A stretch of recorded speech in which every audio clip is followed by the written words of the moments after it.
নমস্কার, কেমন আছেন সবাই? রামানন্দের রান্নাঘরে সবাইকে স্বাগত।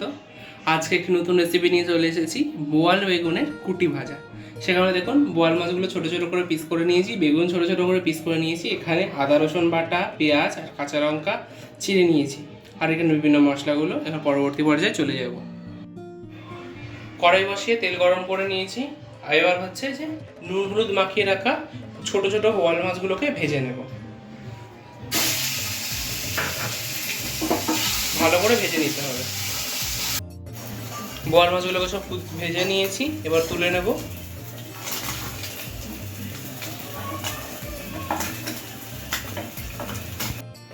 বোয়াল মাছগুলোকে তুলে নিয়েছি, এবার ওই কড়ার মধ্যেই ভেজে নেব কুচিয়ে রাখা বেগুনগুলো।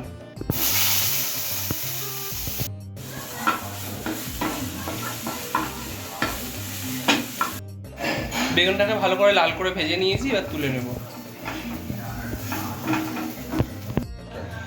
বেগুন তুলে নিয়েছি, তেল গরম করে নিয়েছি, তার মধ্যে দিয়ে দেবো হচ্ছে কালো জিরে, তারপরে দিয়ে দেবো পেঁয়াজ আর লঙ্কা কুচি, দিয়ে ভালো করে ভেজে নেব। পেঁয়াজের মধ্যে দিয়ে দেবো হচ্ছে নুন, দিয়ে ভালো করে ভেজে নেব পেঁয়াজটাকে। পেঁয়াজের মধ্যে এবার দিয়ে দেবো হচ্ছে হলুদ গুঁড়ো, জিরের গুঁড়ো, লঙ্কার গুঁড়ো আর ধনের গুঁড়ো। অল্প অল্প দেবো, কারণ হচ্ছে এটা ভাজা টাইপের হবে। এবার দিয়ে দেবো আদা রসুন বাটাটা, করে এটা কষিয়ে নেব।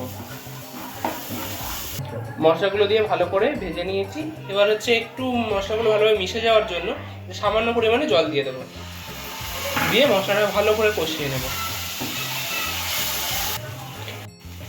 মশলা থেকে তেল ছেড়ে দিয়েছে, এবার হচ্ছে কুচনো যে বোয়াল মাছটা ভেজে রেখেছিলাম সেটা প্রথমে দিয়ে দেবো, তারপরে দিয়ে দেবো হচ্ছে বেগুন কুচানো ভাজাটা, দিয়ে এবার ভালো করে সব মিশিয়ে ভেজে নেব।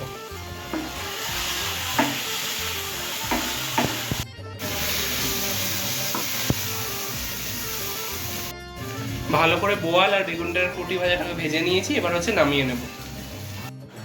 নামিয়ে নিয়েছি বোয়াল বেগুনের কুটি ভাজা। আপনারাও হচ্ছে বাড়িতে বানিয়ে খাবেন, এটা ভাত রুটির সাথে অবশ্যই অসাধারণ একটি রেসিপি। আর ভিডিওটি যদি ভালো লেগে থাকে একটি লাইক কমেন্ট শেয়ার করে নেবেন, আর পাশাপাশি আমাদের চ্যানেলটা সাবস্ক্রাইব করে নেবেন। Thanks for watching.